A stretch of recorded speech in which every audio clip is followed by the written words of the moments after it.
Hello, everybody, and welcome back to another edition of Kopi Chats with me, your host, Wei Lin.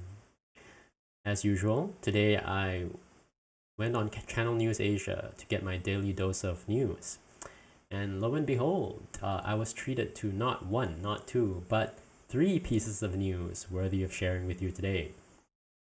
So, what do I have, you say? Let me share it with you. Let's take a quick look here. First one is warming oceans more stable, and that's bad, scientists warn. I know we've seen a lot of climate change news over the years, and it never ceases to terrify everyone. But let's take a look at this one because over the past couple of years, I've started to wonder a little more about what exactly is going on with this climate change thing because it's been going on for a long time. So it starts, global warming is making the oceans more stable, increasing surface temperatures and reducing the carbon they can absorb. This has profound and troubling implications. So far, so expected. In the ocean, higher temperatures have different effects, slowing the mixing between a warm surface and the cool, oxygen-rich waters below. This stratification means less deep water is rising towards the surface carrying oxygen and nutrients.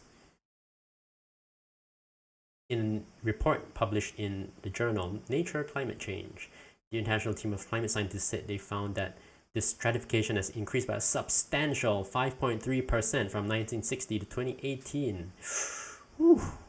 I know that small percentage differences can make a big difference, can make a huge impact, especially when we hear that, a couple of degrees of increase in temperature can have like catastrophic consequences on the Earth's ecology. Then I got to this part. Study co-author Michael Mann, a climate science professor at Penn State University. This stirred my memory. I had a little inkling of Michael Mann, and turns out Michael Mann is the man responsible for this very, very impactful graph that I saw once in what was easily one of the most influential documentaries of the 21st century, which is An Inconvenient Truth by Al Gore, who was the vice president to Bill Clinton. And here he is, if I'm not mistaken, this was in 2006, and he showed this chart that really blew everybody's mind. It made everybody, put climate change in the front and center of the public's attention and really brought all the world's focus on it. In fact, it's not too much to say that this led to the United Nations having their own report on the matter called the IPCC report, or the Intergovernmental Panel on Climate Change. Yes, okay, I won't bore you anymore. So, enough to say that this was a hugely influential chart, and Michael Mann was the researcher responsible for it. But I will tell you that he came under a significant amount of criticism for this chart. And you may think, oh, well, that's nonsense. I mean, it's science, what can go wrong?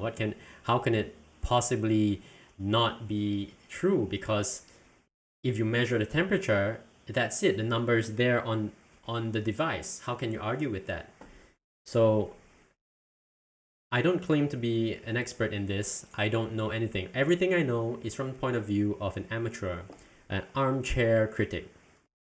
So there are people who have dug into it, and their claim is that, oh, well, you can't do that. You can't measure the temperature that way because Michael Mann is making a claim about temperatures all the way back to the year 1000 AD. So that's 1,000 years of data. And how can you possibly get 1,000 years of data?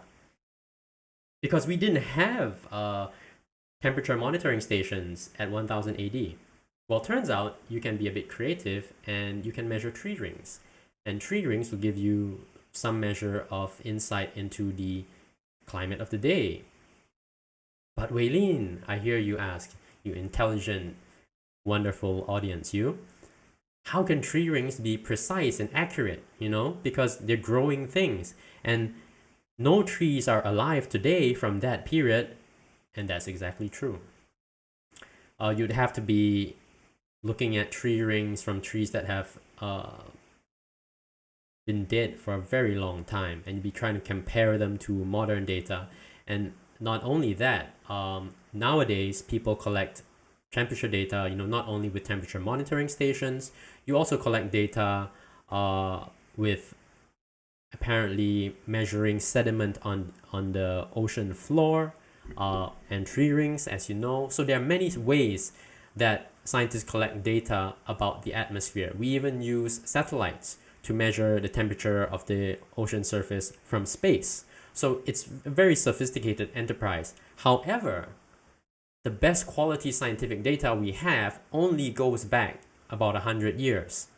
So inevitably, if you want to have accurate data, if you want to make sense of the data from the past even, you have to somehow normalize it. You have to find a correlation between what you see in the tree rings and what you observe in nature with your thermometers, and try to make some assumptions and get your best fit graph for that period of time, which is extremely lengthy. And critics rightly criticize that, I don't agree with it, and they're justified to say that, because I think that's the proper way science should be done. There should be an argument and serious discussion about it. So what's the right thing for Professor Mann to do? Well, the right thing would be for him to release his data, his results, and have peer review, right? Scientifically conducted peer review. But he has chosen not to do so, and that is the core of the controversy around Michael Mann's famous hockey stick graph. And which is why, coming back to Channel News Asia, this piece of news is not really that credible. I mean, think about it. The world's most famous advocate for the dangers of climate change has also the world's biggest problem with scientific data, because he refuses to release his data. And subsequently, if he tells me that, we're all in danger, there's a substantial increase of stratification, this seemingly technical finding has profound and troubling implications. It could drive more intense, destructive hurricanes, and so on and so forth. I would be a little skeptical, naturally. Anyway, moving on. I saw this other piece of news, which is this commentary by a man named Stephen S. Roach. Mr. Roach used to work for Morgan Stanley. He's a very experienced economist, and that's why he's writing here. In fact, I think we can read about Mr. Roach's credentials all the way down here. Faculty member at Yale University and the author of a book about America and China. So what does he say that is so controversial? I have to pick it out. Let me see. I took some notes. Right, he says that the US dollar is declining in value. So this is seems like a very big, very important claim. And naturally, we would ask, all right, Mr. Roach, please tell us how this is such a terrible thing and how it will adversely impact the world and us personally, people living right here in Singapore. It's so important. Okay. He begins, the US dollar has now entered the early stages of what looks to be a sharp descent. All right. The real effective exchange rate fell 4.3%. Okay. What matters? The rear is what matters most for trade, competitiveness, inflation, and monetary policy. Yes, I follow you so far. I'm sure he's going to get to the meaty part of it. To be sure, the recent pullback only reverses the nearly 7% surge from February to April. All right. Yes, there was COVID. Even with the smallest correction, the greenback remains the most overvalued major currency in the world, with the rear still 34% above its July 20. Okay, I'm sure you will eventually, you're going to get to tell me the part where I actually am affected by this, or how it, has a real world implication. I continue to expect this broad dollar index to plunge by as much as 35%. Okay. All right. So we expect the dollar value to drop. Please, are you going to get to the part where you tell us how that's a bad thing? This reflects three considerations: rapid deterioration in U.S. macroeconomic imbalances, the ascendancy of the euro and the yen, and that special aura, the end of that special aura of American exceptionalism. Wow. At this point, you see where I'm going in that he throws us a little snippets, little claims, may or may not be true, but does not seem to have any bearing whatsoever on the normal person's day-to-day life. And even as a student of economics, with an undergrad degree in economics, I don't see how this matters to anybody, right? The first one, America's mounting imbalance is playing real time with a vengeance. All right, that vengeance must be causing immense damage. The confluence of unprecedented erosion of domestic saving and the current account deficit. Look at this. Joined at the hip through arithmetic accounting identities. Oh my god. It's nothing short of staggering. Who is he writing for? The net national savings rate, which measures the combined depreciation, blah, blah, blah. National savings rate. Okay, so people are not saving. Thank you, Mr. Roach. Finally, something that I can take a look at. This has not happened since the global financial crisis of 08 to 09. Yes.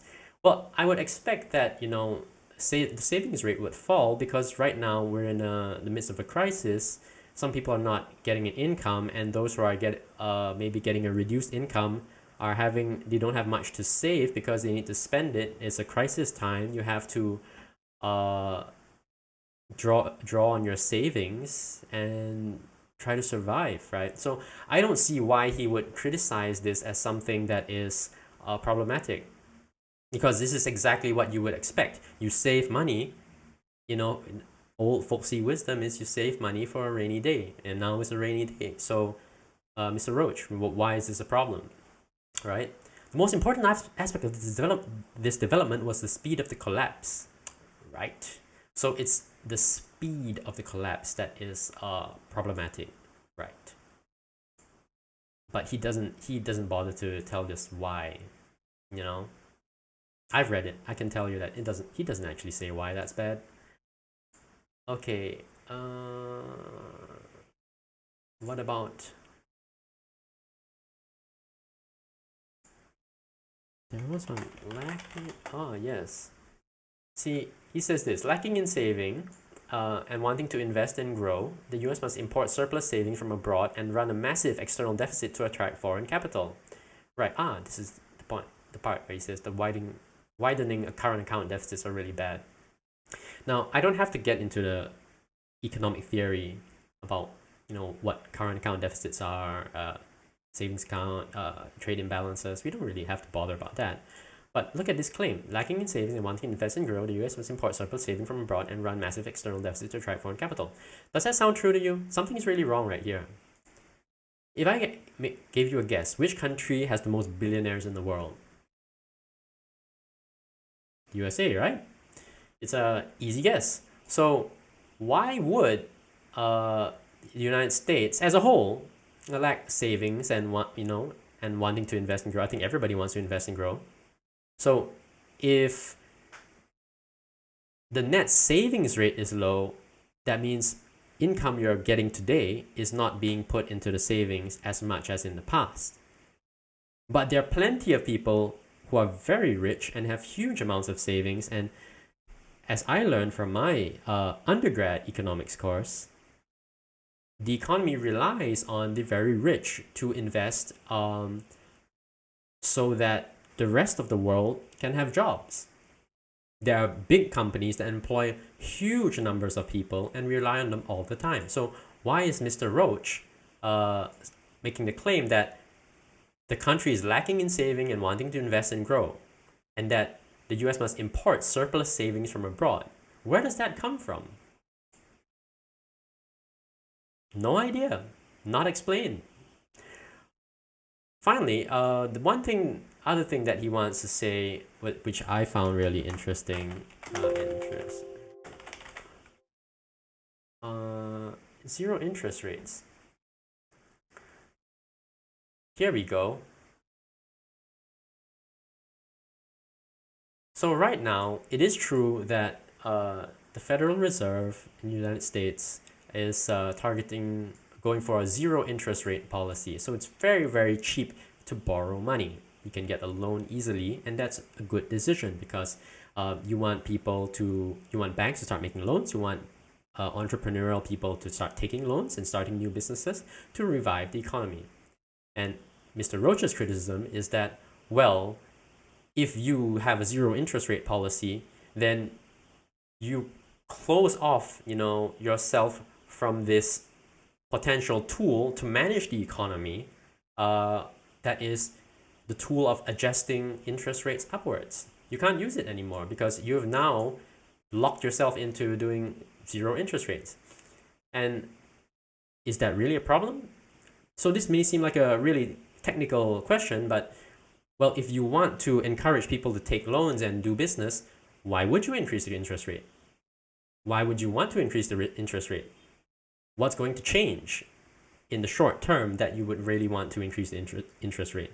Would businesses suddenly zoom out the gates, and go so successfully, make so much money, be so unimaginably, successful that, oh no, we need to pull back a bit. We need to raise interest rates. And if that time comes, well, why couldn't the government just reverse policy and say, okay, I'll raise interest rates? So maybe I'm missing something out. Maybe I don't really understand how all of this works. And for sure, I'm sure Mr. Roach himself understands a lot more about how the Federal Reserve works, but he hasn't explained it to me, and he hasn't explained it to you. So I think Mr. Roach here is just writing bullshit, which is so common in the Channels News Asia's commentary section. I have more, but I'll share it with you next time. Third piece of news, and this is the really harmful one. Look at this. Trump's 2016 team accused of deterring black Americans from voting, according to report. Now, what report are we talking about? That's a huge claim. Donald Trump's digital campaign team tried to dissuade millions of African Americans from voting in 2016 US presidential election. Britain's Channel 4 news channel alleged in a report broadcast on Monday. The channel's investigative journalists said they had got hold of a file used by Trump's team 4 years ago that contains close to 200 million US voters who were put into different categories in order to send targeted ads on social media. At this point of time, your bullshit meter should be right up at the top, because this is exactly the kind of thing that sounds like too good to be true and too salacious to be true. There has to be an extraordinary amount of evidence to make this extraordinary claim. And they had at least had the decency to tell us right at the beginning that the channel's investigative journalists said they had gotten hold of a file used by Trump's team 4 years ago, right? And guess what? They're not going to show you the file. You'll never see the contents of the file.